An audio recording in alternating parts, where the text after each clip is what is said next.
Buenas tardes. Esta es la séptima charla del cursillo sobre crítica del pensamiento trascendente. El título que le podemos poner a la charla de hoy es La comunicación trascendente.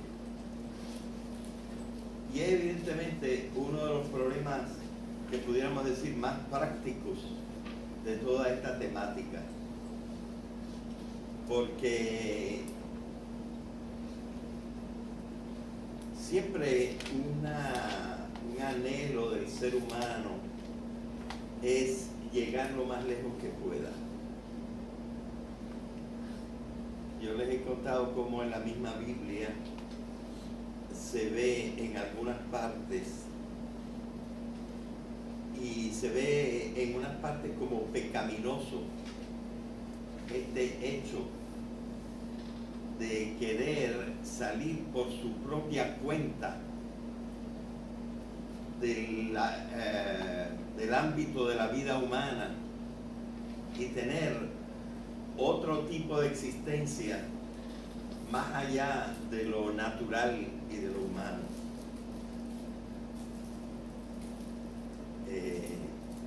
En cierta manera a eso se debió, según el mensaje del Génesis, a eso se debió el diluvio, porque los hombres querían vivir de una manera que incluía una vida no propiamente humana, y a la imitación de los ángeles o hijos de Dios mencionados en el capítulo 6 del Génesis, que visitaron la tierra y se acostaron con las mujeres y nacieron los gigantes.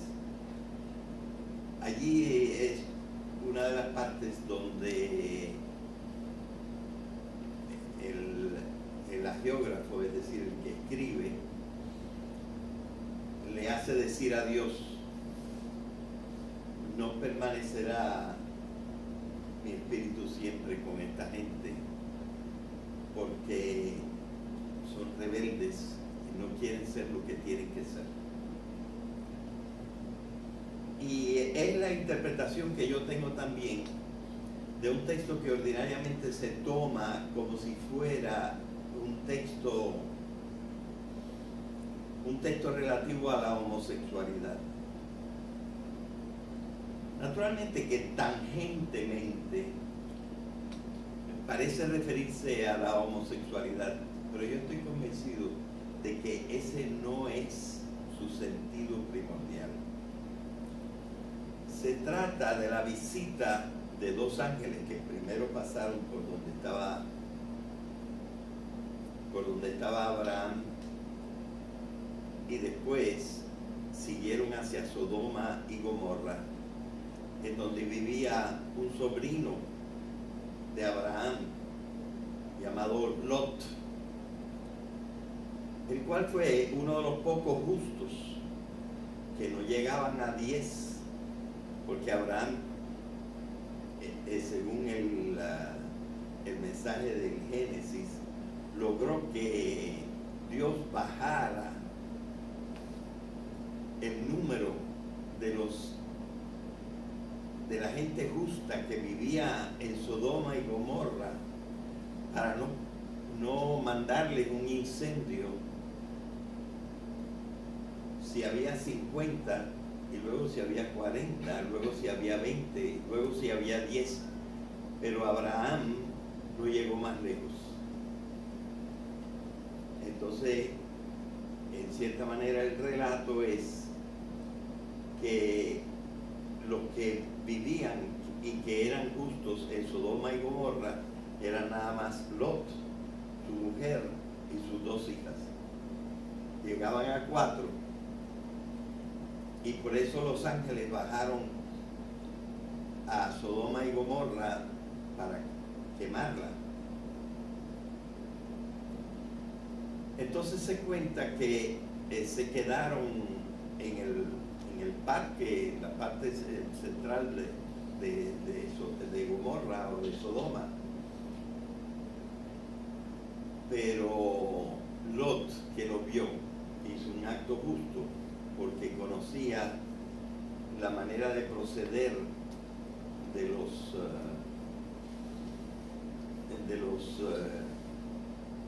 sodomitas, que quiere decir los del pueblo de Sodoma. Entonces, sin saber que eran ángeles, se fue a donde ellos estaban y les dijo que pasaran la noche en su casa para que no fueran molestados. Y al atardecer, ya ellos dentro de la casa y tirado el cerrojo, empezaron a tocar los sodomitas en la puerta de la casa de Lot, diciéndole: danos a los extranjeros. Entonces allí es donde el texto se pone un poquito oscuro, porque incluso Lot dice una cosa absolutamente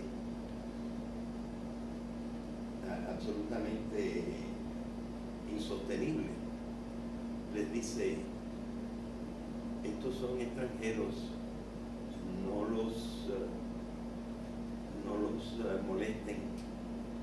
Si quieren, les doy a mis 2 hijas. Naturalmente, bueno, lo dice el texto. Es decir, hasta dónde llega Lot para proteger a sus huéspedes. En todo esto, bueno, evidentemente ellos rechazan la oferta de tener a las 2 hijas. ¿Por qué? Entonces nosotros tenemos que ver que esto sucede en realidad porque lo que quieren los sodomitas es tener relaciones con seres extrahumanos. O sea, la importancia no viene de si son varones o hembras. Esa parte de la sexualidad realmente no es lo que se está manteniendo allí. La idea es: queremos reproducir lo mismo que sucedió cuando los hijos de Dios visitaron a las hijas de los hombres y produjeron gigantes. Queremos salir de la condición humana. De manera que la Biblia más bien piensa en formas, bueno, piensa al principio en formas de una trascendencia de la condición humana inaceptable, ¿verdad? Y condena este tipo. Es una historia del mismo tipo que la estancia en el paraíso. Porque lo que sucede en el paraíso es que Satanás les propone ser como dioses. Y el signo para ser como dioses es comer de la fruta prohibida. Y ellos precisamente lo que hacen es comer de la fruta prohibida. Pero lo importante no es solamente la fruta. Lo importante es que salían de la condición humana. Curiosamente, esa condición humana rebasada es el conocimiento, es la ciencia, es conocer la realidad. Son formas de trascendencia prohibidas. Pero evidentemente el cuerpo mayor de la Biblia nos habla de una trascendencia como debe ser. Y la trascendencia como debe ser es entrar en contacto con Dios. Así que hay una trascendencia ilícita cuando el hombre quiere trascender por su propia cuenta en contra de la divinidad, no sometiéndose a las leyes de ser un ser humano. Y otra idea es la trascendencia legítima. Así que eso también nos indica que estamos en una ruta importante cuando nosotros estamos estudiando o haciendo la crítica de cómo se puede pensar en la trascendencia y cuál es el significado de la trascendencia aceptable. Y para ello, claro, nos estamos refiriendo ahora a una trascendencia que podemos llamar la trascendencia absoluta. La trascendencia absoluta sería una trascendencia no como la trascendencia humana de que ya nosotros hablamos, que es que el hombre llega al conocimiento primero de la verdad y después del bien, en las funciones superiores. Entonces tenemos que considerar que ya el mismo hombre es un ser que trasciende a todos los otros seres. Nos llevaríamos una sorpresa, pero tendríamos que aceptarla si hay otros seres inteligentes en el mundo. Eso no lo sabemos. Realmente yo creo que faltan algunas condiciones para que nosotros digamos que ya es una certeza que existen los alienígenas. Hay quien lo asegura, hay quien habla de pruebas, pero yo creo que realmente faltan algunas condiciones para que nosotros pensemos que existen otros seres. Yo creo que son posibles, pero no creo que nosotros realmente los hayamos conocido. Y si ustedes quieren, una de las cosas que falta es el consenso. Nosotros hemos acordado, es más bien un acuerdo general, sobre todo un acuerdo de la ciencia, que un requisito elemental para que una cosa sea científicamente conocida es que reúna el consenso de los expertos. Por eso también la ciencia es siempre provisional, porque puede llegar el momento en que aparezca el consenso de los expertos. No me quiero detener sobre la existencia de los alienígenas, porque es un tema que solamente muy tangencialmente tiene algo que ver con la trascendencia. Según muchos, no cambiaría mucho el pensamiento acerca de lo divino si llega a suceder que en algún momento tengamos el consenso de que efectivamente hay alienígenas. Una cosa que las mismas personas que se dedican al estudio de los alienígenas que hay mucha gente bastante seria que lo hace, es que ellos dicen que no hay el consenso porque en general las clases militares de los principales países están opuestos a la revelación de que existen estos alienígenas y que están amenazando nuestra civilización. Si alguna vez llegara a haber una apertura de los militares que públicamente declararan que ellos tienen conocimiento de apariciones de alienígenas, entonces por lo menos yo creo que se acercaría más la llegada de un consenso de que existen los alienígenas.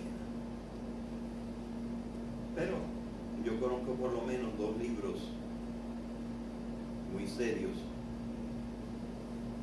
de científicos, uno de ellos religioso y el otro no religioso, que dice que lo más probable es que no exista. Así que no hay consenso sobre los alienígenas. Pero nosotros sí somos trascendentes, como he dicho, pero no con la trascendencia absoluta.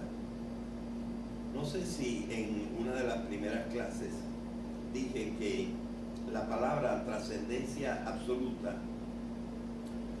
tomada en su sentido exacto, no puede ser verdad. Porque la palabra absoluto quiere decir totalmente suelto, que no tiene relación. Soluto, como en solución, es algo que está suelto, que no es compacto. Absoluto quiere decir, por lo tanto, que está alejado de toda relación. Y precisamente nuestra concepción de la divinidad es más bien que la divinidad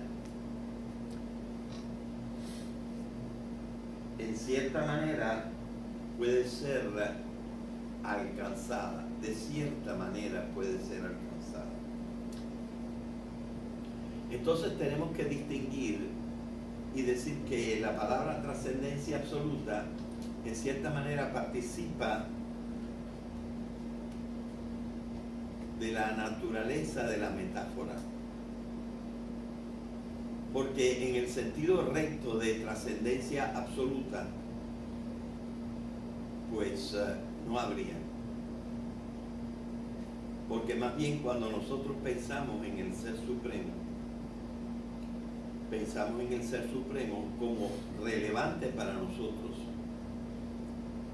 Y por ejemplo las Escrituras nos lo presentan precisamente como deseoso de entrar en contacto con nosotros.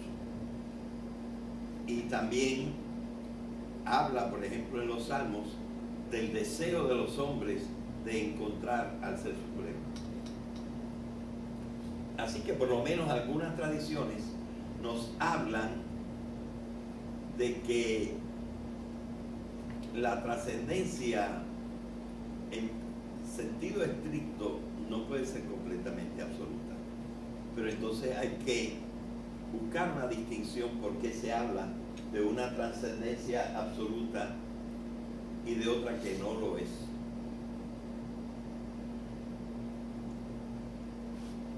Y diríamos lo siguiente, se puede descubrir con el pensamiento análogo. El pensamiento análogo nos dice que debemos tomar la palabra absoluto en un sentido es diferente. Es para decir que el ser de Dios no podría ser igual a los demás seres. Y la diferencia entre el ser de Dios y el ser de los demás seres es la necesidad. Es decir, mucha gente tiene la reflexión de que Dios es el único ser necesario y que todos los otros seres han aparecido, como se dice, contingentemente. Contingentemente quiere decir no necesariamente. No era necesario que ninguno de los seres que existen existiera.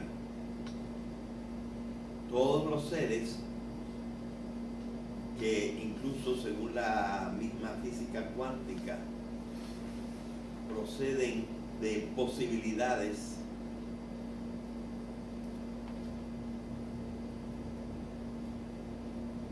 todos los seres proceden de posibilidades, pero en el pensamiento de muchos no todas las posibilidades se realizan. Y a nosotros nos parece exacto eso cuando nosotros decimos que, por ejemplo, los seres humanos nacen de un espermatozoide que persigue a un óvulo, pero en la misma eyaculación se produjeron miles de otros espermatozoides que no realizan la fecundación de ningún óvulo. Y muchos óvulos de mujeres se desintegran sin haber sido fecundados. Luego nosotros vemos que el hombre es un ser que lo mismo que existió, y algunos han existido, otros no han existido.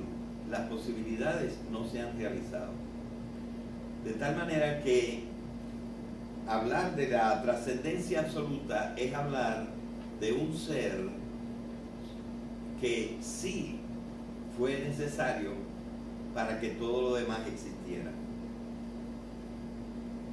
Así que esa es la diferencia y la manera de poder aceptar la idea de un ser de trascendencia absoluta, en el sentido análogo de que significa que es el único ser necesario, mientras los otros seres no son necesarios, son contingentes. Eso yo creo que lo acepta la inmensa mayoría de las personas, aunque en la teoría de los multiversos, en la teoría llamada del string theory, se piensa que en algún multiverso todas las cosas que son posibles se habrán realizado. Pero esto no es más que hasta ahora una teoría que no podemos confirmar de ninguna manera, porque entre otras cosas no tenemos conocimiento de ningún otro universo. Solamente un pensamiento hipotético que podríamos explorar y seguramente se irá explorando.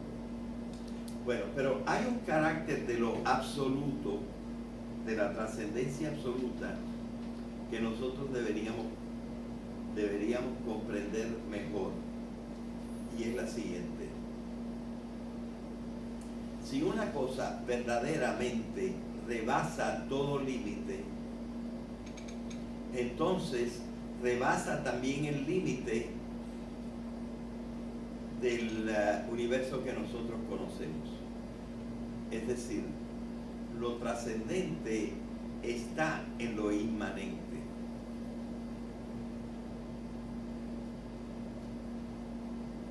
Es decir, hay un tipo de presencia de lo trascendente en lo inmanente.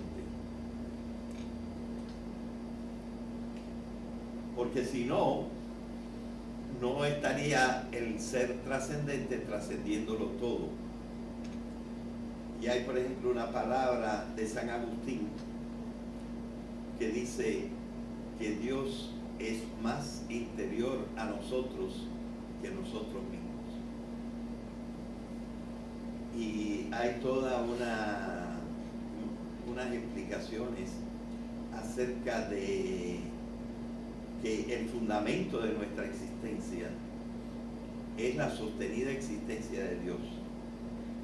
La diferencia que se dice que hay entre la causa trascendente o causa primera y todas las otras causas que nosotros llamamos causas segundas y que se encuentran en una cadena,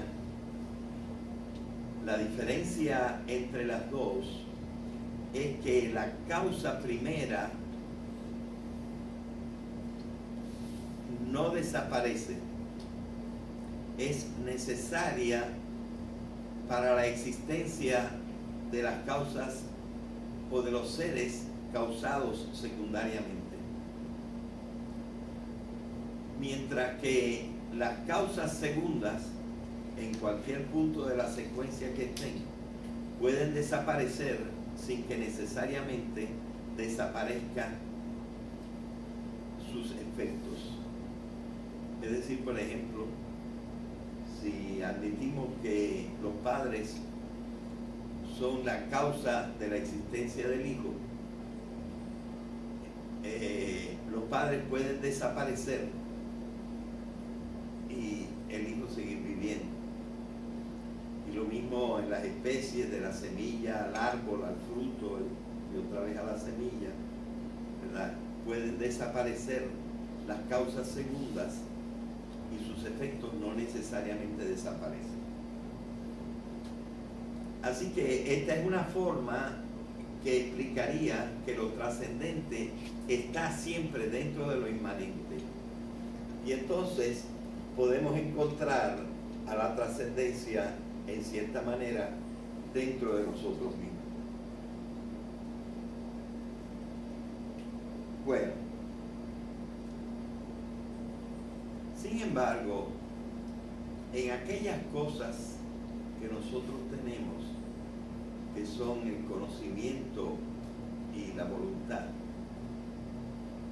son las dos cosas trascendentes nuestras, tienen sin embargo unos límites. Y según estos límites, no se puede concienciar la trascendencia por métodos inmanentes. Por los métodos inmanentes, sobre todo como los estudia la ciencia. Se necesita invocar la abstracción propia del pensamiento análogo para hablar de causas primeras. Y se necesita además, porque lo trascendente, recuerden ustedes que tratamos de explicar que en lo trascendente tenemos que pensar con el pensamiento unívoco, con el pensamiento análogo y con el pensamiento metafórico mítico. Siempre nos hace falta apoyarnos en las imágenes, apoyarnos en la fantasía, apoyarnos en la imaginación. Y uno de los pensamientos modernos más interesantes es que la fantasía, la imaginación que crea las hipótesis es incluso más necesaria que la experiencia de los sentidos en la forma en que la comprendía Hume. Es decir, se está pensando que la experiencia juega un papel importante, pero no el papel supremo en el conocimiento. Mientras que la fantasía, es decir, la cooperación del conocedor, del cognoscente, es absolutamente necesario. Así que nosotros necesitamos basarnos en lo que yo he llamado el sentido oblicuo que aparece en el pensamiento metafórico mítico. Les recuerdo que en clases anteriores nosotros hablamos que lo propio del pensamiento unívoco es que tiene un solo sentido. Lo propio del pensamiento análogo es que dos cosas que pueden ser calificadas con un mismo nombre, por ejemplo, con el nombre de ser, porque todas las cosas son seres, sin embargo,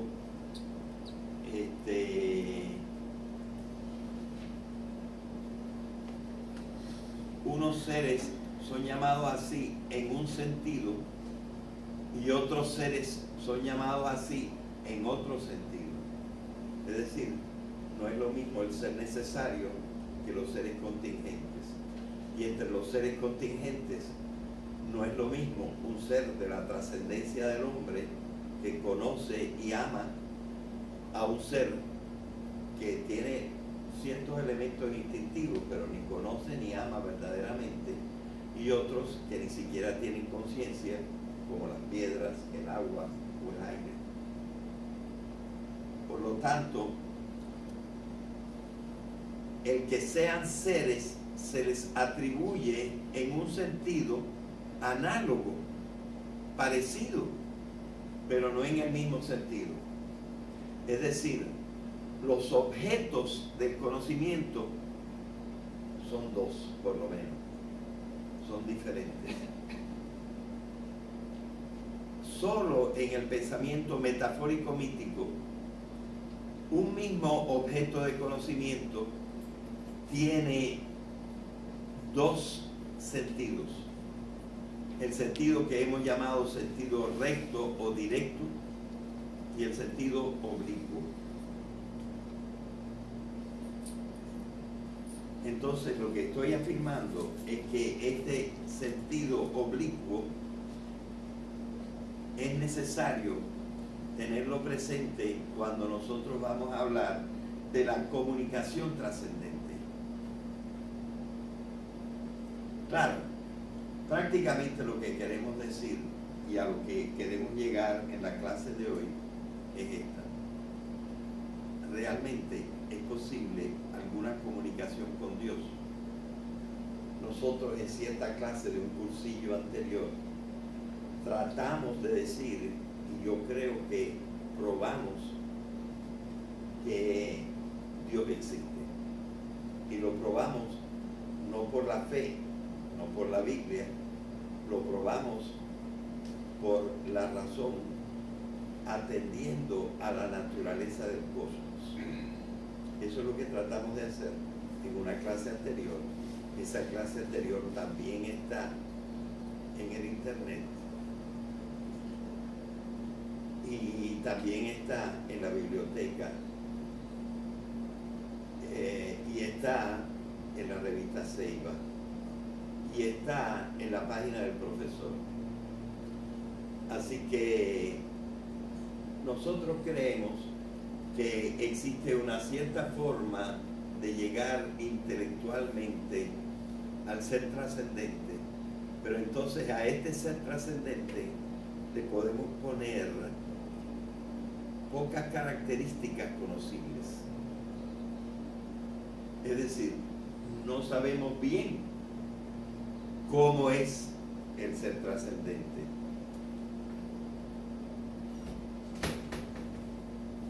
Así que ahora tenemos que afirmar una cosa a la que finalmente llegamos en esta clase y que, por ejemplo, tú habías preguntado en cierta ocasión, es esto.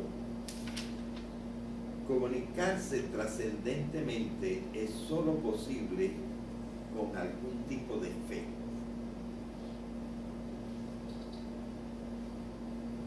Pero esta fe no tenemos que equivocarnos. la fe es mucho más extendida de lo que la gente cree. Parece un juego de palabras. Porque creer es tener fe. Existen fes, plural, individuales, y cada uno tiene un montón de cosas que cree sin adherirse a ningún sistema. Y si llegamos un poquito más lejos, la mayor parte de nosotros, sobre la mayor parte de las materias que no conoce a profundidad, simplemente acepta lo que dice el consenso general de los expertos. Y también nosotros tenemos la posibilidad de tener una fe propia individual. Yo diría, por ejemplo, que la fe de los budistas es una fe individual, o bastante individual. Porque a pesar de las enseñanzas de Buda, los budistas no se sienten obligados a seguir todos los pasos o todas las ideas supuestamente expresadas por Buda. He tenido la oportunidad de leer algún escrito, por ejemplo, de la fe del actual Dalai Lama en la reencarnación, y me encontré con que tiene una serie de expresiones que no corresponden a lo que ordinariamente se habla entre los budistas. Por ejemplo, el Dalai Lama no cree que necesariamente toda la gente se reencarna. Y así tiene una serie de ideas personales suyas sobre cómo es la encarnación. Y hay mucha gente que dice, bueno, yo tengo mi idea de Dios, yo creo en Dios, pero no como lo dicen los curas, por ejemplo. O sea, existe evidentemente y muy ampliamente el ámbito de la fe. Por ejemplo, el filósofo George Santayana, le decimos George porque aunque era de descendencia o de ascendencia española, toda su vida vivió en Estados Unidos o en Filipinas. Habla mucho de la fe humana. O sea que la fe humana ha sido también estudiada desde un punto de vista filosófico. Pues para la comunicación trascendente se necesita algún tipo de fe, ya sea una fe individual, ya sea una fe compartida. Alguna gente le tiene cierta animadversión a la fe compartida. Y esto puede tener alguna explicación. En realidad, el fenómeno del Papa actual, en cosas recientes que ha dicho, está como volviendo a traer a la actualidad esa idea que basta ya de la insistencia en los detallitos de la fe. A mí me parece que esta es una campanita que como que tímidamente está sonando a una idea que todavía solo ciertos filósofos católicos admiten, que es esta: la fe está basada en el pensamiento mítico.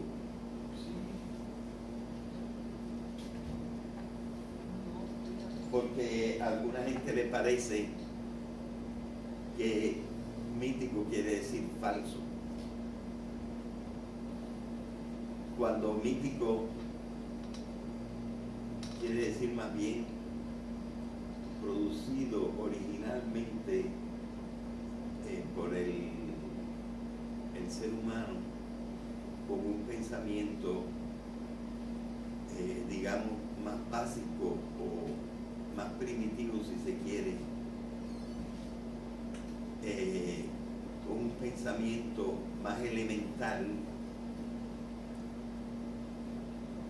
Pero lo elemental, aunque menos refinado, es más necesario, porque está más a la base, está más debajo. Y esto es lo que pasa con el pensamiento mítico. Y estudiando algunos pasajes de Aristóteles, me ha parecido que es la razón por la cual él, en la metafísica, alude al pensamiento mítico, porque quiere explorar las cosas desde sus aspectos más elementales. Y ya nosotros hemos llegado a la conclusión de que el pensamiento mítico no se puede aceptar con sus propias palabras, que las propias palabras del pensamiento mítico nos pueden inducir al error con la interpretación literaria. Así que, en ese sentido, nosotros sabemos, por lo menos en la teoría que yo estoy desarrollando en esta clase, que se da por sentado que las representaciones de la fe son por necesidad inadecuadas. Y me atreví a dar el ejemplo de la resurrección, cosa que he estudiado bastante seriamente en un artículo que, si no he dado a conocer, es porque necesita más conocimientos técnicos de una serie de realidades lingüísticas e históricas. Pero es por si ustedes lo quieren, lo tengo. Es el estudio, digamos, más profundo que he hecho acerca de la relación entre el lenguaje y pensamiento religioso. Pues bien, yo me he atrevido a decir que la resurrección no es la vuelta de las células a la vida, lo cual no quiere decir que la resurrección no signifique nada. Significa que la resurrección es algo que es mal interpretado si se toma como la vuelta a la misma vida que nosotros tenemos. Y por eso hay una serie de metáforas en que en la resurrección de Cristo se trata, como dice el mismo Pablo, de un cuerpo celeste. Ahora, ustedes me quieren decir qué cosa es un cuerpo celeste. Evidentemente se trata entonces, que él está tratando de decirnos, esto es una metáfora. Entonces quizá nosotros podemos encontrar algo como supervivencia, es decir, algún tipo de existencia después de la muerte, algún tipo de existencia después de la muerte, a lo que podemos llamar resurrección, y que esa existencia ni siquiera es dependiente de que hayamos muerto,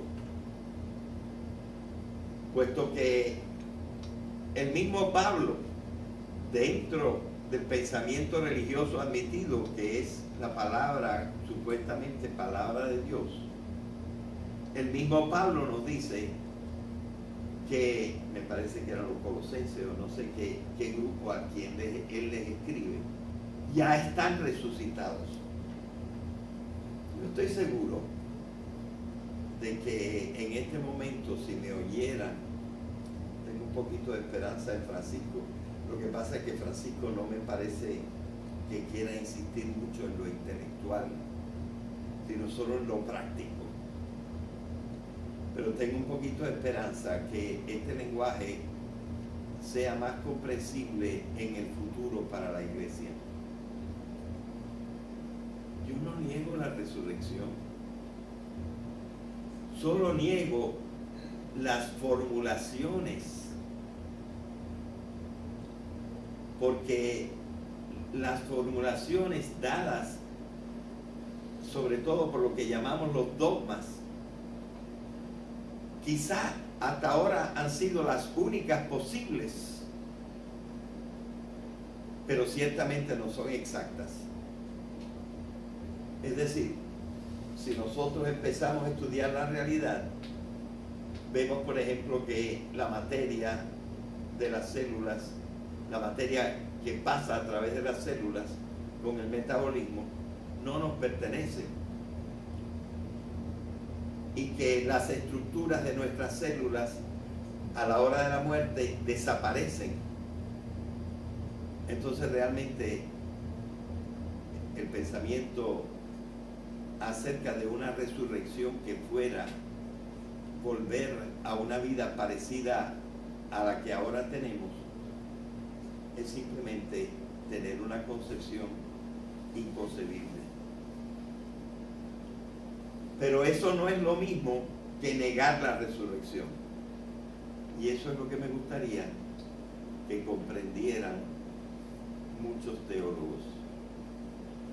Yo lo que veo es que apenas algunos teólogos en este momento están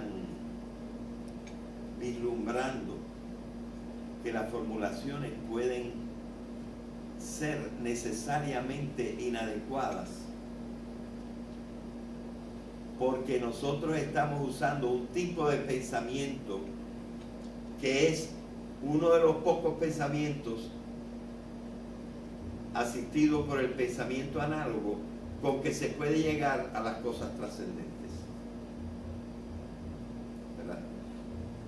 O sea, yo estoy tratando de explorar la fe, pero tengo que recordarles que cuando nosotros hablamos de la fe, prácticamente todo lo que decimos está dicho con unas palabras que no pueden ser.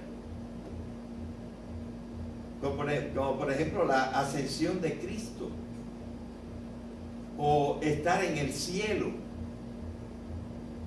Esto lo comprenden ya algunos teólogos y dicen, el cielo es un estado, no un lugar.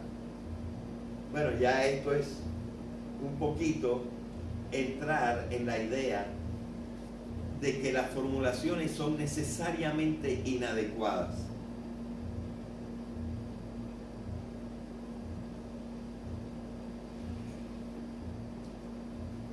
Entonces, ¿qué cosa es la fe? Bueno, hay un pasaje de Hebreos que define la fe. Pero bueno,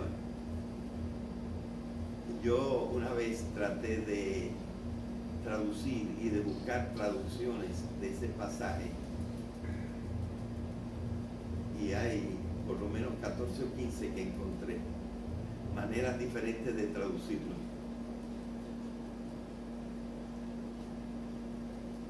La fe es una confianza, y yo diría que es la confianza de que existe un pensamiento oblicuo.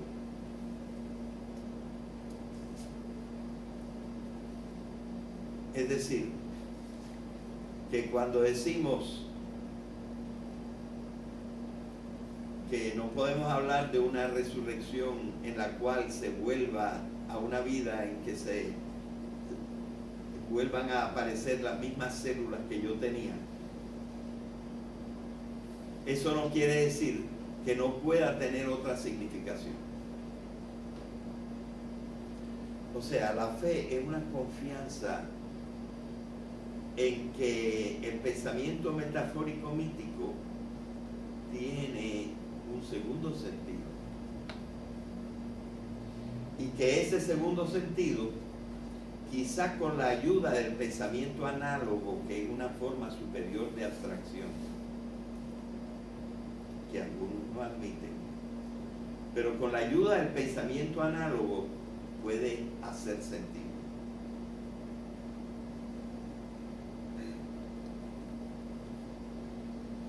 Yo les podría decir que es una cosa que a mí me ha dado mucha paz,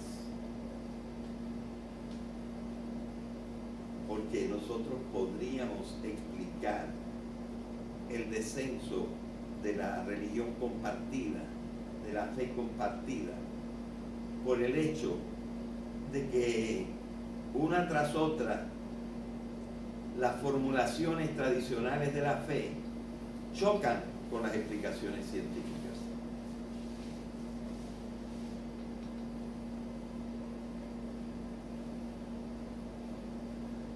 Entonces, el asunto es que si no hay un pensamiento oblicuo, si no hay otra forma de comprenderlo, entonces habría que desechar la fe. Y lo que nosotros vemos que pasa en el mundo moderno con lo que pasa en el mundo moderno con el fundamentalismo es que se obstinan en conservar el pensamiento recto de las palabras con las cuales la fe está expresada.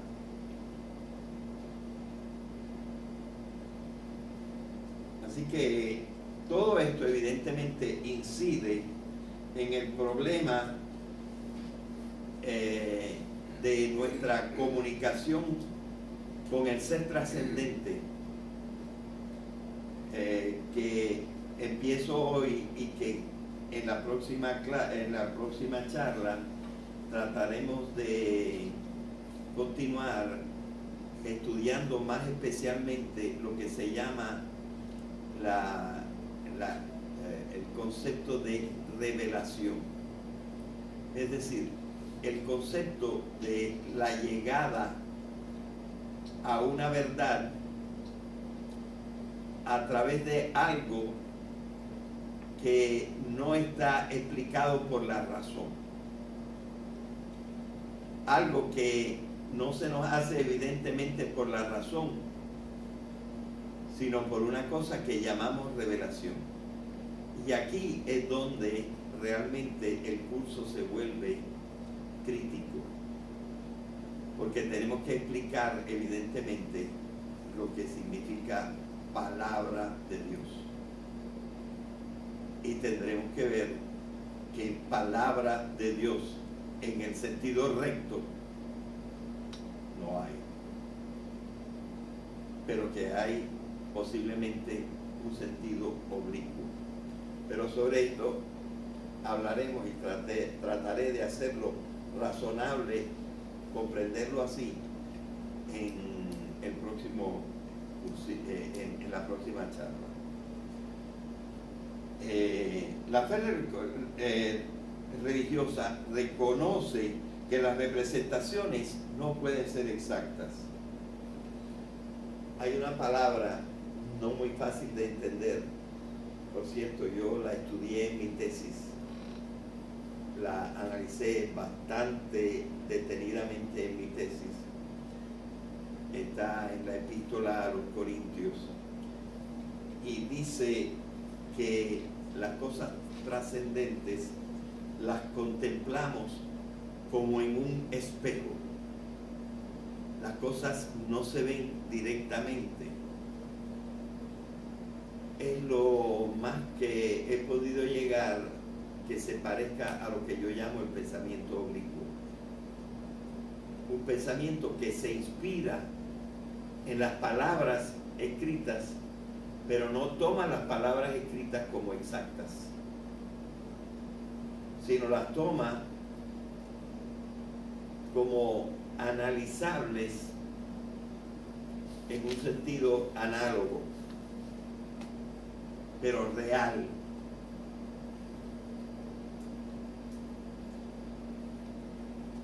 Bueno, quisiera decir lo siguiente. Mucha gente se contenta con lo que se llama la fe individual. Dice, bueno, yo creo en lo que yo creo. Y esto naturalmente, pues, hasta cierto punto es válido, porque cada uno es una persona. Y si es una persona, tiene una cierta independencia de su razón.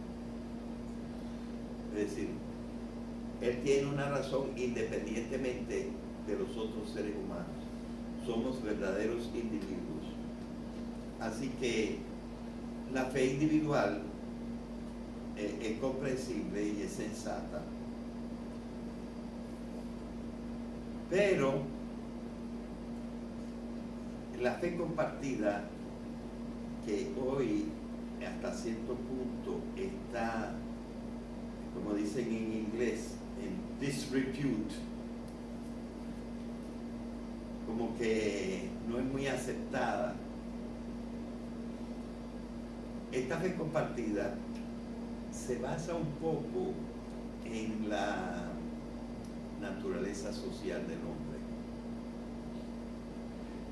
Y si la misma ciencia exige para hacer ciencia un consenso de los expertos, me parece bastante natural que nosotros le hagamos caso a las fes compartidas. Y probablemente en todas las fes compartidas hay algún elemento que puede ser muy digno de ser tomado en cuenta. Y evidentemente, precisamente hoy, repasando un poco el texto de Pablo, para ver si tenía alguna precisión en las cosas que decir, como que me volví a dar cuenta de que la fe compartida de los cristianos, como por ejemplo representado por Pablo, tiene una tremenda coherencia. Es decir, no es una fe en muchísimas cosas. Es una fe explorando la figura de Cristo como logos del universo. Es decir, eso es lo central. Es decir, la fe no la podemos concebir como una partida de cositas que nos han dicho y que tenemos que creer. Que si el infierno, que si el limbo, que ya desapareció, nadie habla del limbo, que si el purgatorio, que ciertas concepciones de la otra vida, todo lo que suene más allá, más arriba, después, es simbólico. Ese después, más bien tendemos que decir en nuestra ignorancia, es otra dimensión, pero no un verdadero después. No un verdadero después. Se toma el tiempo como metáfora para decir que pasa en otra dimensión. ¿Verdad? De manera que el caso cristiano es la fe está centrada en la imagen de Jesucristo, en su naturaleza y en su relación trascendente. Porque miren que hay que tener ánimo para decir que Jesucristo es Dios. Nosotros lo que podemos llegar con más tranquilidad es a que Jesucristo fue hombre, aunque algunos lo niegan. Pero entonces nosotros tenemos que hacer unos saltos verdaderamente mortales, pero que yo quiero hacer esos saltos, no los niego. Porque entonces se nos presenta la idea de que Dios es completamente diferente de lo que nosotros pensamos. Tiene que ser completamente diferente que nosotros, de lo que nosotros pensamos. Incluso nada más por el hecho de considerar que en la fe compartida nuestra, Jesucristo es Dios y hombre. Aquí ven el énfasis en la Biblia. Los budistas lo tendrían que aplicar en otra cosa. Yo lo estoy explicando con la fe que yo tengo y la fe de la mayoría de los habitantes de Puerto Rico, de los que tienen fe. Pero lo que quiero decir es que nosotros tenemos que llegar a la concepción de que evidentemente nosotros vemos entre sombras. Nosotros, la fe nos tiene que sostener, pero nos tiene que sostener muy diferentemente, y que precisamente la meditación es siempre necesaria durante toda la vida para hacer lo que yo he llamado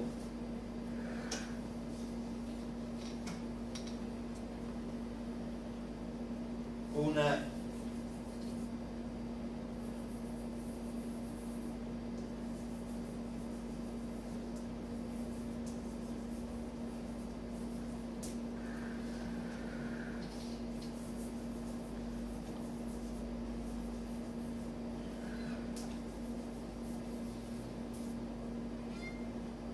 iconoclasia permanente.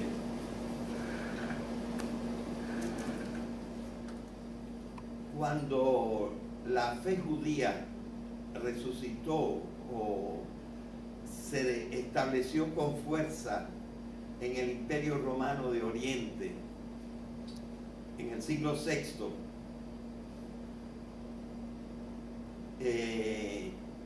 se revivió la idea de que era imposible representar a Dios con imágenes, con los íconos que les gustaban a los orientales sobre todo. Y entonces, inspirados en esa reviviscencia del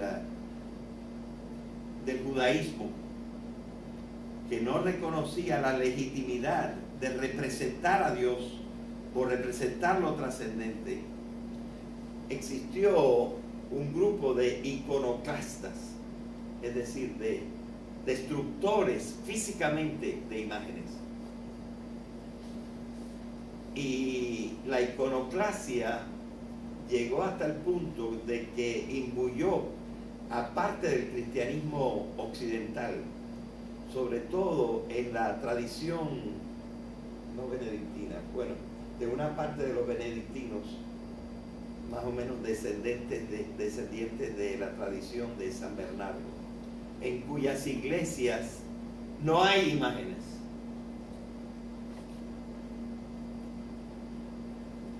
Bueno, la convicción de que no es posible representar a Dios y que es una especie de idolatría como la del becerro de oro,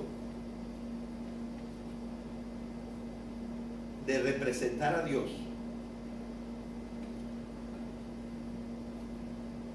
esa tradición la podemos aceptar desde un cierto punto, diciendo de que a través de nuestro conocimiento, mientras aumenta nuestra ciencia y nuestra sabiduría, las imágenes de lo trascendente se nos están haciendo cada vez inadecuadas. Es decir, ideas que teníamos a los 20 años, tenemos que transformarlas a los 40. Y luego las tenemos que seguir transformando. Es decir, no hay una forma correcta de encontrar la expresión correcta para lo que existe más allá de nuestros sentidos. Entonces, esto pasa, y alguien que pensó bastante en esto fue Blaise Pascal. Hay una palabra en Isaías capítulo 45 versículo 15 que dice: verdaderamente tú eres un Dios escondido.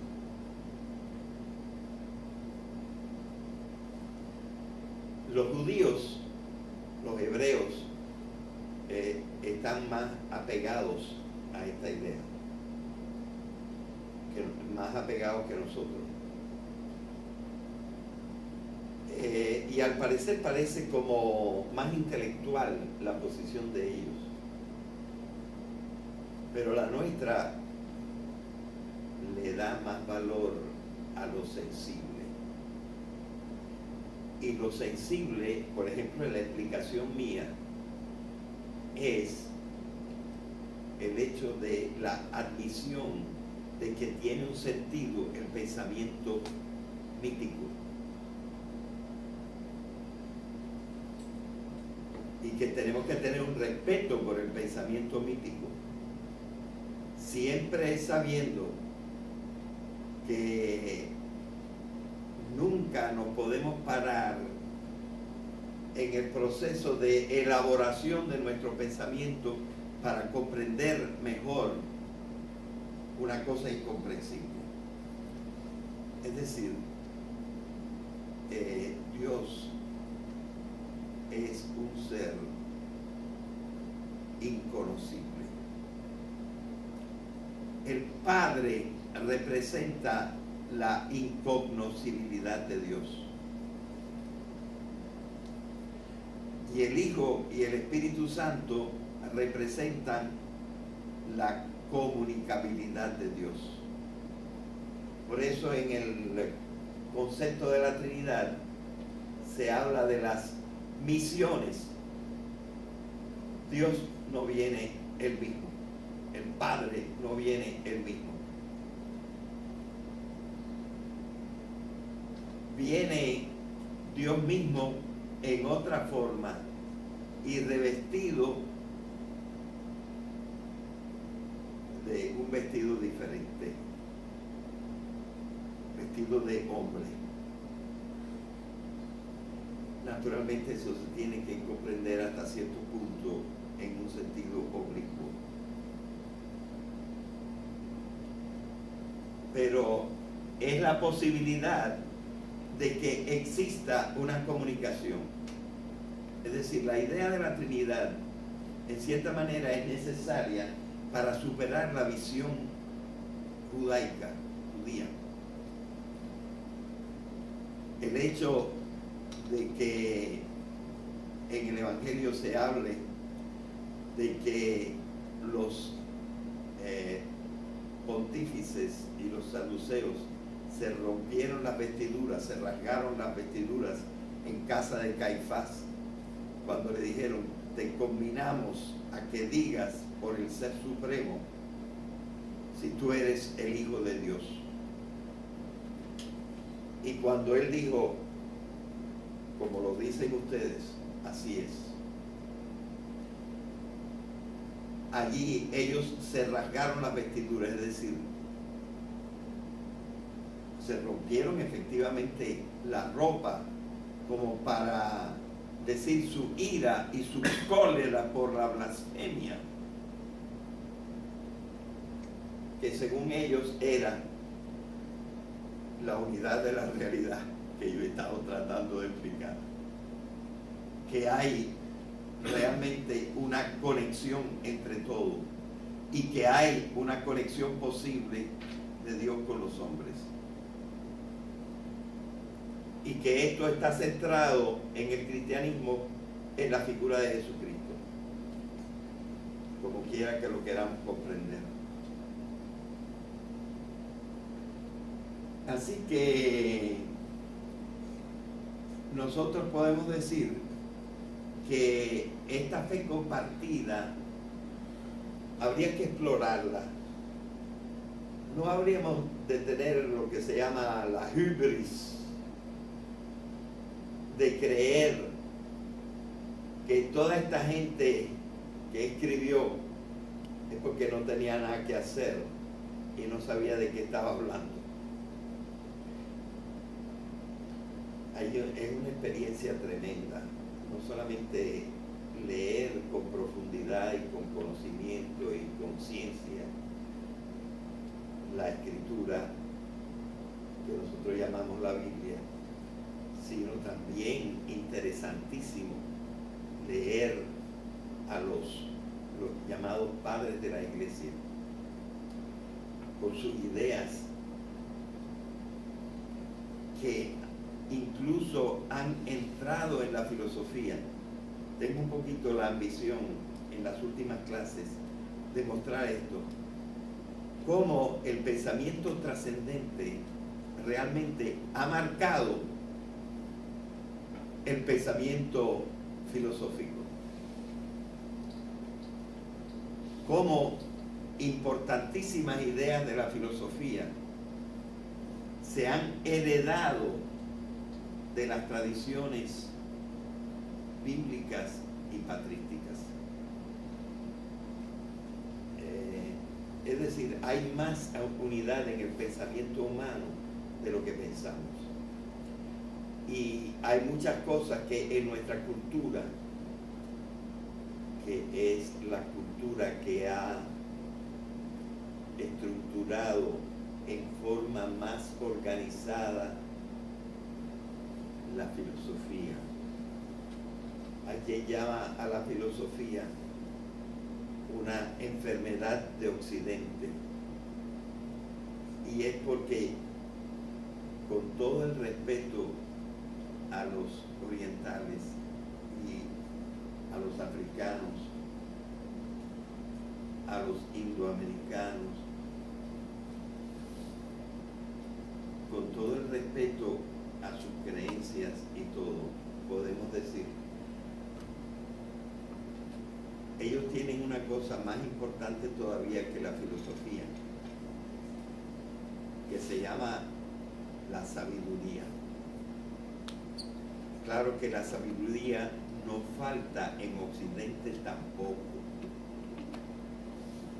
La sabiduría, que es aplicar el conocimiento a la conducta,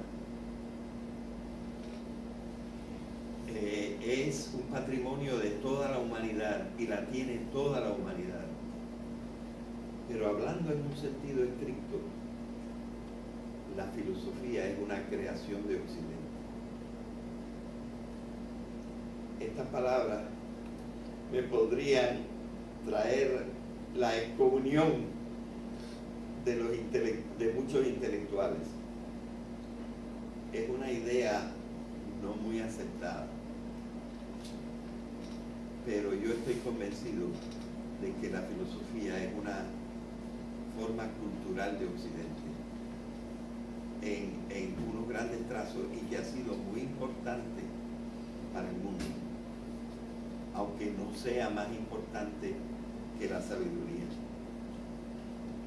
Bien, así que yo he estado tratando de explicar en una forma que no es usual para explicar la fe. He estado tratando de explicar que la fe es una interpretación que sigue el pensamiento oblicuo y que está obligada siempre al contacto con la ciencia de repensarse en una forma de iconoclasia sucesiva, progresiva, mientras encontramos cada vez fórmulas menos inexactas para comprender el mundo de lo trascendente. Pero esta comunicación de que yo he estado hablando es una comunicación todavía hasta ahora muy elemental. Sobre todo si nosotros pensamos que el ser trascendente debe ser visto como ser personal.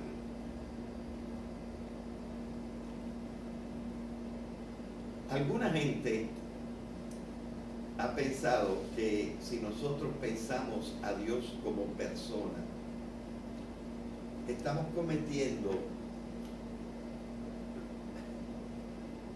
un antropomorfismo.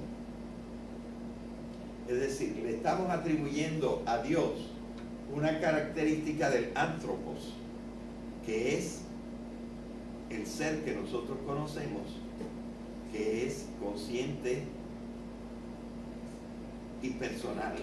Nosotros somos personas, podemos decir yo. Y entonces que le estamos transmitiendo o traspasando la condición de personal del hombre en quien la conocemos, la personalidad, a un ser que casi no conocemos, pero que estamos llamando trascendente. O sea, es el rechazo radical del pensamiento antropomórfico. Me encontré una interesantísima reflexión de un filósofo de la biología que ya he mencionado alguna vez, Hans Jonas, que dice: pero si el pensamiento antropomórfico, siempre que lo consideremos como pensamiento, como sentido oblicuo, es la forma más congenial con la verdad de la ciencia que haya.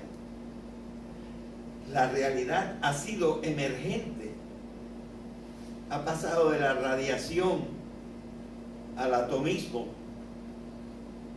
al cambio químico, al cambio biológico y a la aparición de la conciencia y del yo. Es decir, en este mundo conectado, en este mundo unitario, ¿de dónde podemos sacar una idea más cerca de la perfección que de la consideración del hombre?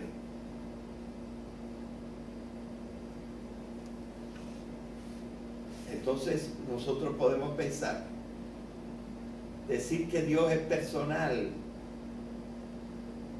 es un pensamiento de una persona que no tiene altura filosófica, o es por el contrario el pensamiento de una persona que comprende la realidad como emergente y reproduciendo cada vez más las perfecciones del ser.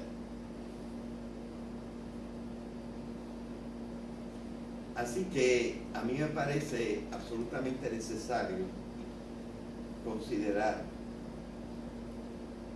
que el ser trascendente es personal. Y si es personal, entonces la persona, la multiplicidad de las personas no es explicable sin la unidad de las personas en la sociedad. Es decir, hay necesidad de una cosa que se llama la comunicación. Es decir,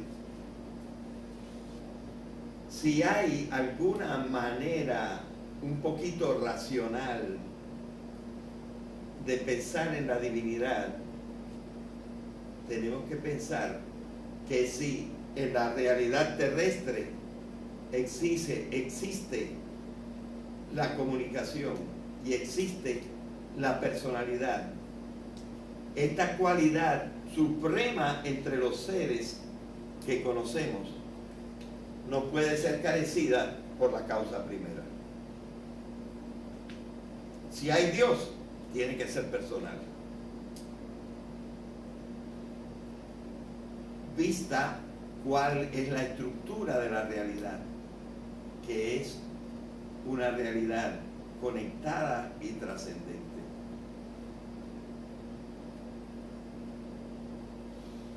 Bien.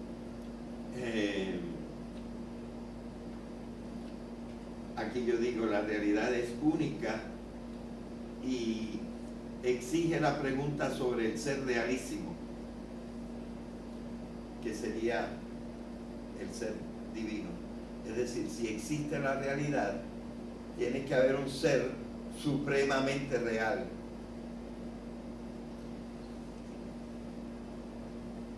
Y en la clase pasada, en la charla pasada, yo hablé del logos, ¿verdad? Hablamos del logos como la estructura de la realidad.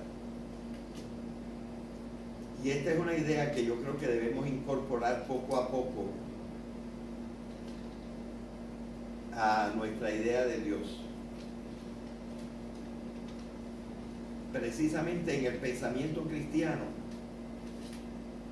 y yo no mencioné mucho la vez pasada a San Juan, pero naturalmente el prólogo de San Juan es una reflexión sobre la filosofía griega en lo que se refiere al logos. Es una especie de cristianización del logos griego. Y el logos griego es eso, la estructura del mundo, la estructura de la realidad.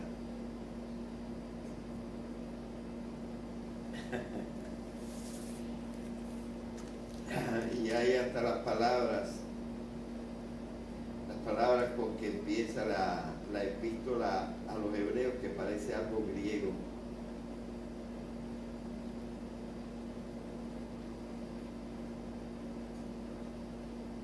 Déjeme ver si lo encuentro.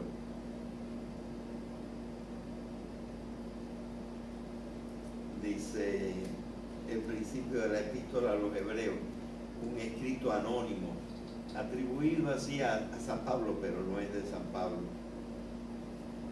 Dice: de una manera fragmentaria y de muchos modos habló Dios en el pasado a nuestros padres por medio de los profetas. En estos últimos tiempos nos ha hablado por medio del Hijo, a quien instituyó heredero de todo, por quien también hizo los mundos, el cual, siendo el resplandor de su gloria, la gloria, la Shekinah, la doxa, es el resplandor del Padre, impronta de su esencia. Esta es la sfragis de que hablé la vez pasada. ¿Se acuerdan de la sfragis? El sello que está en el origen, en la gloria de Dios, y es la impronta de Dios en el mundo, impronta de su esencia, y el que sostiene todo con su palabra poderosa.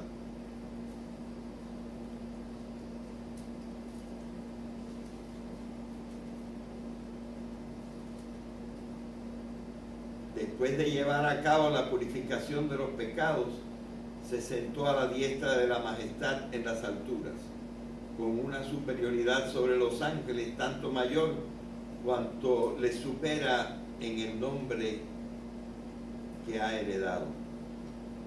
Pero bueno, se me pasó en cierta manera quizá en esta traducción, ver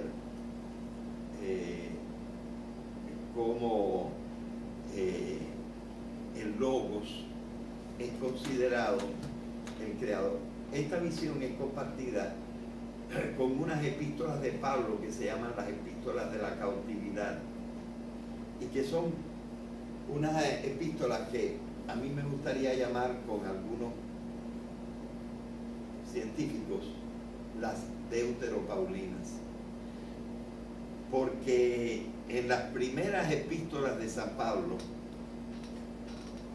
Jesucristo es el Salvador, pero en las epístolas deuteropaulinas él ha profundizado en su pensamiento y ve a un Cristo cósmico, es decir, descubre, sin hablar demasiado del Logos,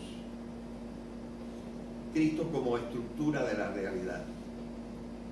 Ven ustedes que entonces el pensamiento religioso no es un pensamiento separado del pensamiento filosófico, es un pensamiento que sí se apoya en toda la terminología de la revelación, toda la terminología de lo que se considera palabra de Dios, pero es un pensamiento muy organizado y muy ligado a cierta parte de la filosofía. Así que eso, y también puedo decir que en la fe individual la reflexión budista es también una reflexión que va tratando de comprender el mundo de lo que ellos hablan de una cierta trascendencia. Creo que traje, aunque no voy a poder explicar ni hoy ni otro día, pero lo copié para ustedes, un artículo sobre, claro, es un artículo de un occidental sobre la trascendencia en el budismo. Para otro día, para la próxima vez. Creo que por aquí lo traje, pero no lo encuentro en este momento. Te lo daré después, porque yo creo que no me debe haber faltado.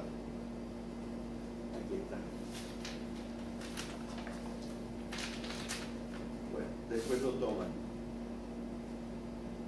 Trascendencia o inmanencia en la visión budista. Está en inglés, después pueden cogerlo. O sea que también hay una cierta trascendencia en la tradición budista y en otras tradiciones no cristianas. Bueno, quiero decirles que la fe, sobre todo por esta condición de la permanente iconoclasia en que nos tenemos que meter, la fe no excluye la duda. Es decir, es una experiencia de toda la gente de fe que han tenido dudas. Y yo puedo decir que en mi propia experiencia, que he estudiado la fe desde pequeño y muy insistentemente, también ha estado muy presente la duda. La duda que luego se va particularizando y uno va tomando, pero uno no debe creer que no tiene fe porque tiene dudas. Y San Pablo dice que hay que obrar la salvación con temor y temblor. Y la experiencia mística nos habla de que los místicos como Santa Teresa, San Juan de la Cruz y otros pasaron por lo que se llama la noche oscura, en que, diciéndolo así, en bruto, no creían en nada y sin embargo trataban de conservar la fe. Es decir, la fe exige una constancia y una profundidad en lo que yo llamé en la primera lección buscar el rostro de Dios. Una vez explorada la forma de abordar la idea de la trascendencia, no es muy posible dar marcha atrás. Debemos arrostrar el desafío de abordar dicha trascendencia con las estrategias pertinentes para llegar a la misma. Déjenme decirles que esta preocupación era la preocupación que yo más tuve para decidirme a dar este cursillo. Porque me parece que los que profundizan en lo que yo estoy meditando aquí, desgraciadamente no pueden dar marcha atrás. Es decir, no pueden volver a una fe ingenua. Una fe ilustrada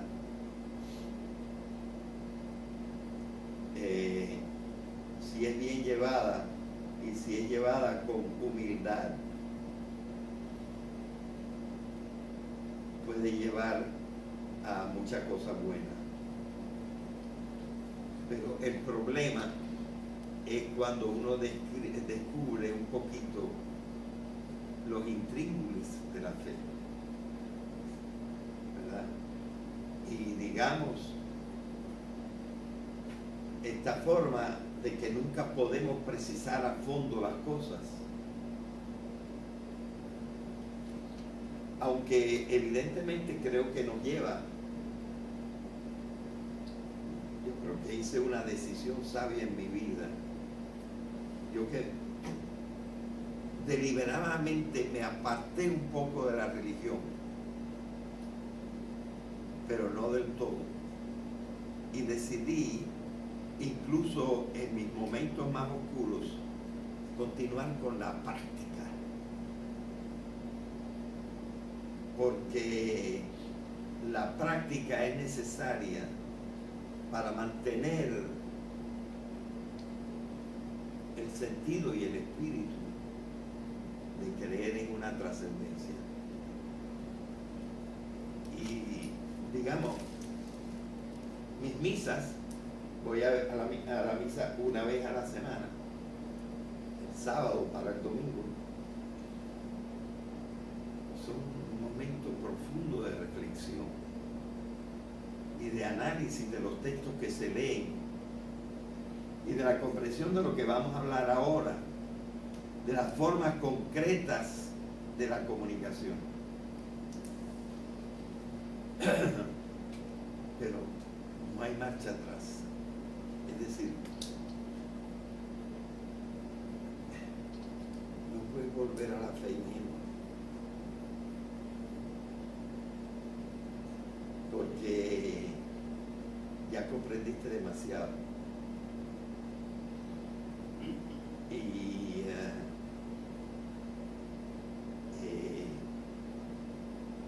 ves una cierta coherencia en la manera que tú piensas. Otra cosa que yo he procurado para conservar la fe es tener un gran respeto por lo que se llama la ortodoxia. Diríamos, por el camino central del consenso cristiano.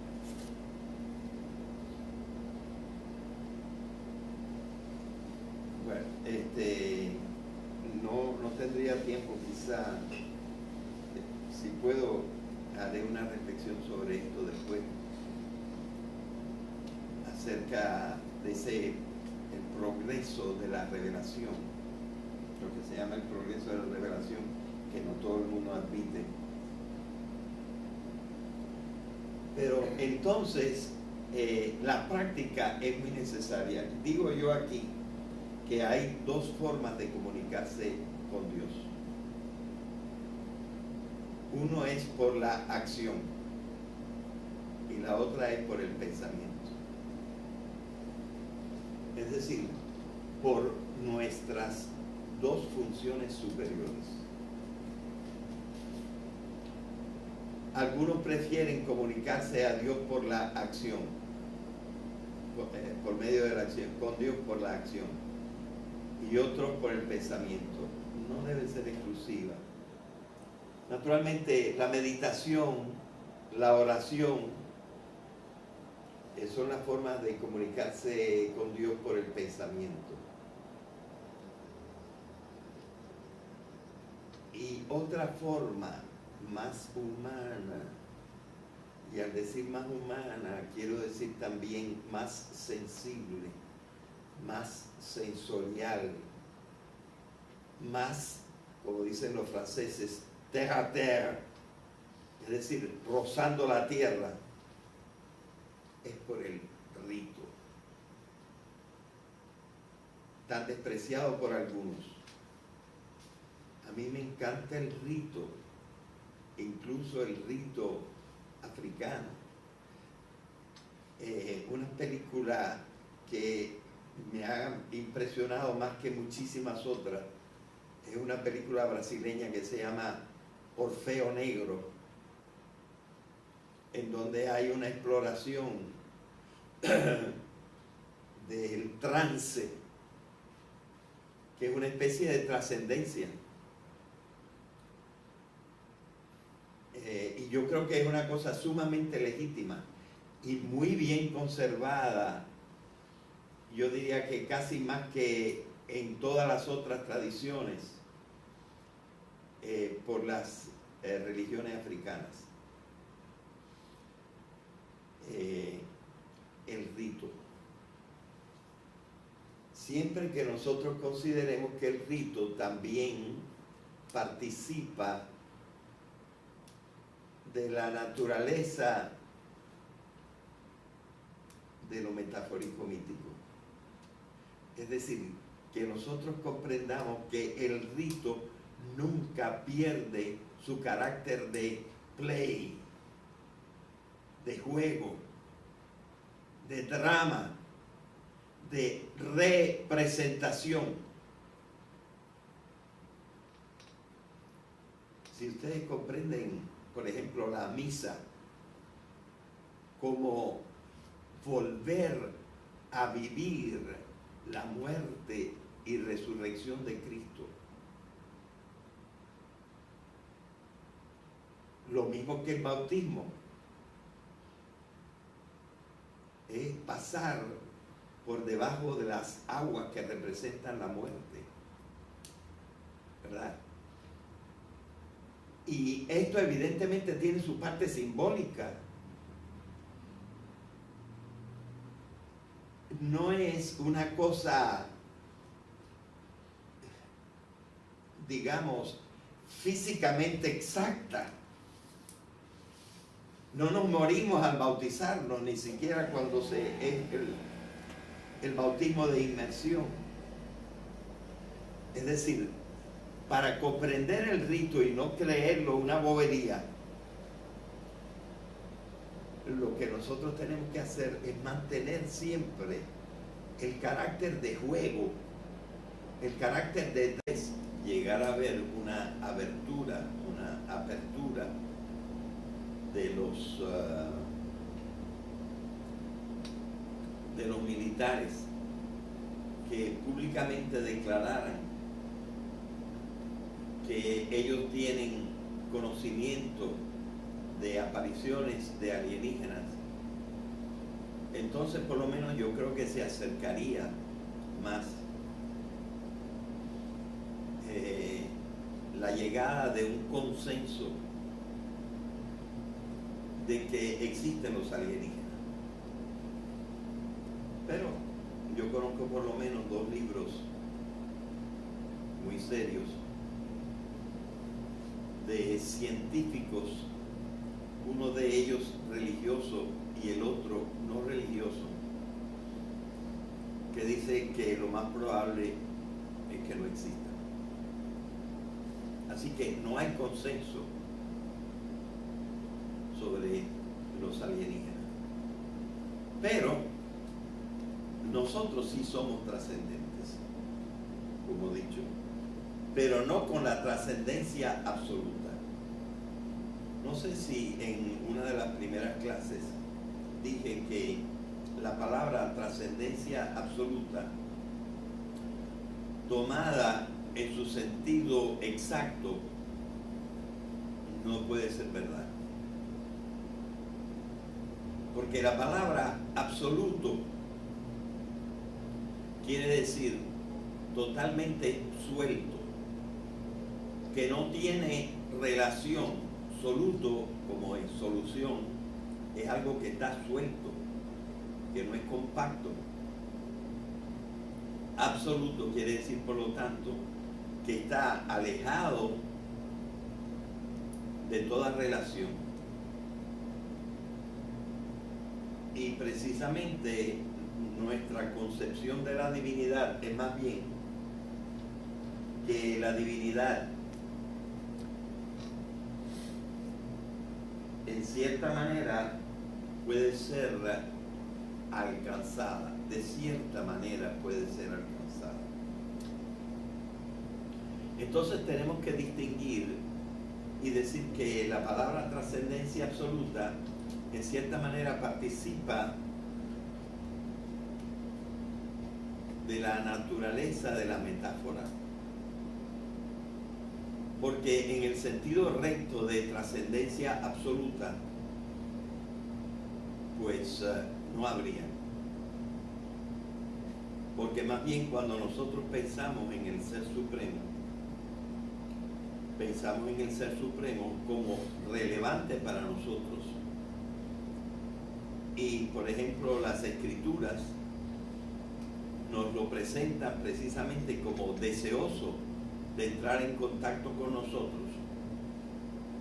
Y también habla, por ejemplo, en los Salmos, del deseo de los hombres de encontrar al Ser Supremo. Así que por lo menos algunas tradiciones nos hablan de que la trascendencia en sentido estricto no puede ser completamente absoluta. Pero entonces hay que buscar una distinción porque se habla de una trascendencia absoluta y de otra que no lo es. No viene de si son varones o hembras. Esa parte de la sexualidad realmente no es lo que se está manteniendo allí. La idea es, queremos reproducir lo mismo que sucedió cuando los hijos de Dios visitaron a las hijas de los hombres y produjeron gigantes. Queremos salir de la condición humana. De manera que la Biblia más bien piensa en formas, bueno, piensa al principio en formas de una trascendencia de la condición humana inaceptable, ¿verdad? Y condena este tipo. Es una historia del mismo tipo que la estancia en el paraíso, porque lo que sucede en el paraíso es que Satanás les propone ser como dioses, y el signo para ser como dioses es comer de la fruta prohibida. Y ellos precisamente lo que hacen es comer de la fruta prohibida. Pero lo importante no es solamente la fruta. Lo importante es que salían de la condición humana. Curiosamente, esa condición humana rebasada es el conocimiento, es la ciencia, es conocer la realidad. Son formas de trascendencia prohibidas. Pero evidentemente el cuerpo mayor de la Biblia nos habla de una trascendencia como debe ser. Y la trascendencia como debe ser es entrar en contacto con Dios. Así que hay una trascendencia ilícita cuando el hombre quiere trascender por su propia cuenta en contra de la divinidad, no sometiéndose a las leyes de ser un ser humano. Y otra idea es la trascendencia legítima. Así que eso también nos indica que estamos en una ruta importante cuando nosotros estamos estudiando o haciendo la crítica de cómo se puede pensar en la trascendencia y cuál es el significado de la trascendencia aceptable. Y para ello, claro, nos estamos refiriendo ahora a una trascendencia que podemos llamar la trascendencia absoluta. La trascendencia absoluta sería una trascendencia no como la trascendencia humana de que ya nosotros hablamos, que es que el hombre llega al conocimiento primero de la verdad y después del bien, en las funciones superiores. Entonces tenemos que considerar que ya el mismo hombre es un ser que trasciende a todos los otros seres. Nos llevaríamos una sorpresa, pero tendríamos que aceptarla si hay otros seres inteligentes en el mundo. Eso no lo sabemos. Realmente yo creo que faltan algunas condiciones para que nosotros digamos que ya es una certeza que existen los alienígenas. Hay quien lo asegura, hay quien habla de pruebas, pero yo creo que realmente faltan algunas condiciones para que nosotros pensemos que existen otros seres. Yo creo que son posibles, pero no creo que nosotros realmente los hayamos conocido. Y si ustedes quieren, una de las cosas que faltan es el consenso. Nosotros hemos acordado, es más bien un acuerdo general, sobre todo un acuerdo de la ciencia, que un requisito elemental para que una cosa sea científicamente conocida es que reúna el consenso de los expertos. Por eso también la ciencia es siempre provisional, porque puede llegar el momento en que aparezca el consenso de los expertos. No me quiero detener sobre la existencia de los alienígenas, porque es un tema que solamente muy tangencialmente tiene algo que ver con la trascendencia. Según muchos, no cambiaría mucho el pensamiento acerca de lo divino si llega a suceder que en algún momento tengamos el consenso de que efectivamente hay alienígenas. Una cosa que las mismas personas que se dedican al estudio de los alienígenas, que hay mucha gente bastante seria que lo hace, es que ellos dicen que no hay el consenso porque en general las clases militares de los principales países están opuestos a la revelación de que existen estos alienígenas y que están amenazando nuestra civilización. Si alguna vez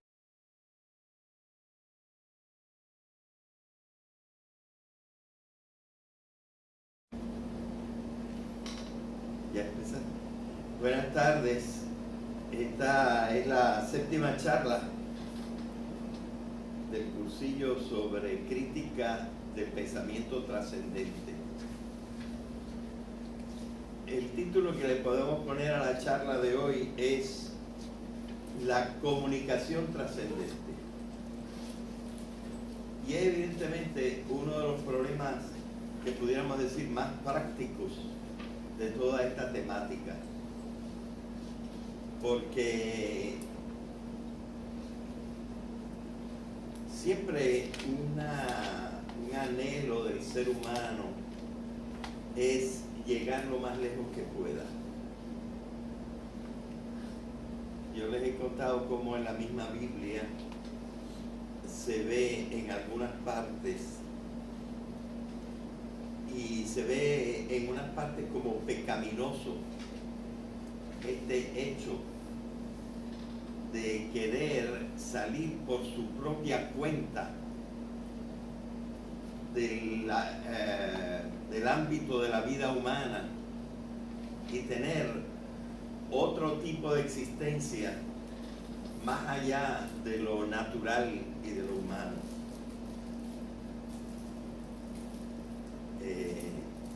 En cierta manera a eso se debió, según el mensaje del Génesis,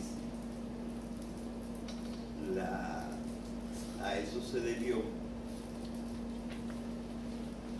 el diluvio,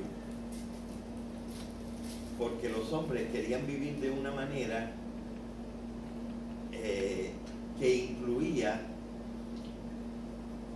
una vida no propiamente humana, y a la imitación de los ángeles o hijos de Dios mencionados en el capítulo 6 del Génesis, que visitaron la tierra y se acostaron con las mujeres y nacieron los gigantes. Allí es una de las partes donde el agiógrafo, es decir, el que escribe, le hace decir a Dios: no permanecerá mi espíritu siempre con esta gente, porque son rebeldes y no quieren ser lo que tienen que ser. Y es la interpretación que yo tengo también de un texto que ordinariamente se toma como si fuera un texto relativo a la homosexualidad. Naturalmente que tangentemente parece referirse a la homosexualidad, pero yo estoy convencido de que ese no es su sentido primordial. Se trata de la visita de dos ángeles que primero pasaron por donde estaba Abraham, y después siguieron hacia Sodoma y Gomorra, en donde vivía un sobrino de Abraham llamado Lot, el cual fue uno de los pocos justos, que no llegaban a 10, porque Abraham, según el mensaje del Génesis, logró que Dios bajara el número de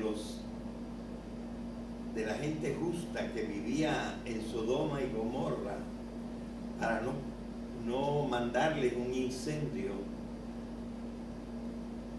si había 50 y luego si había 40, luego si había 20, luego si había 10, pero Abraham no llegó más lejos.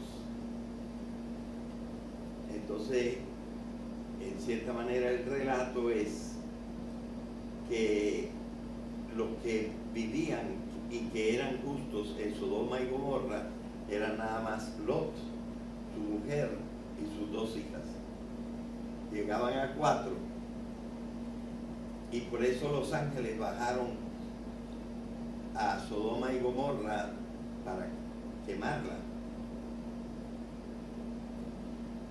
Entonces se cuenta que se quedaron en el parque, en la parte central de Gomorra o de Sodoma, pero Lot, que lo vio, hizo un acto justo porque conocía la manera de proceder de los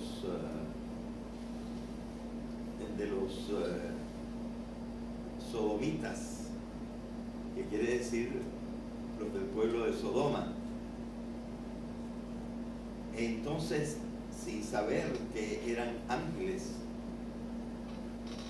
se fue a donde ellos estaban y les dijo que pasaran la noche en su casa para que no fueran molestados.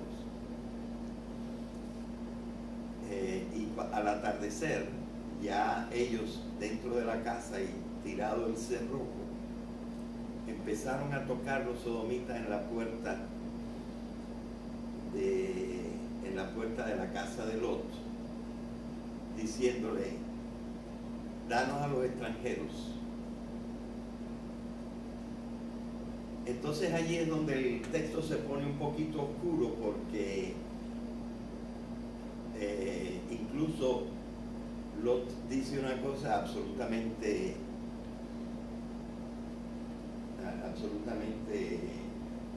insostenible. Les dice: estos son extranjeros, no los molesten. Si quieren, les doy a mis 2 hijas. Naturalmente, bueno, lo dice el texto. Es decir, hasta dónde llega Lot para proteger a sus huéspedes. En todo esto, bueno, evidentemente ellos rechazan la oferta de tener a las 2 hijas. ¿Por qué? Entonces nosotros tenemos que ver que esto sucede en realidad porque lo que quieren los sodomitas es tener relaciones con seres extrahumanos. O sea, la importancia